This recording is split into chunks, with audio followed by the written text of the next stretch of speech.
Maslax Mideeye in the house. Building. In the Sharma boy. Chance banza.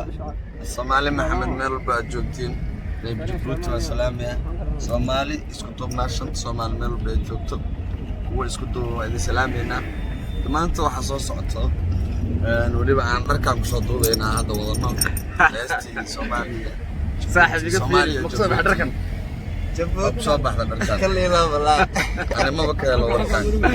Kale ilaa maanta unugu waxa u soconaa hadeertaan waxa u soconaa dhankaas iyo horta Sharma boy mashaqa Sharma boy shaqa ma lagu mashquulin xaq ma maya wax brother waxa ka jira malaha brother aadi waa wadana waxa waa ninka wasiirkeen waxa waay horta Soomaalida ka arkaysa Sharma boy ma waa kana ani Soomaalida laba hadal Sharma boy ga taqaanay laba eray dhow dardaran meemse waa dardaran waxa aan Soomaalida dhow ma taqaana Soomaalida dadka waxa waay qofka meesha uu idin joogo wax lagu dareemo ma taqaana markuu macnaheedu khalad dhaco oo dhibaato timaado ayaa qofka walaalka ee meesha ku jooga la dareemo noqday si fiican qof hada korle ka soo haray arano korle ka soo haray abo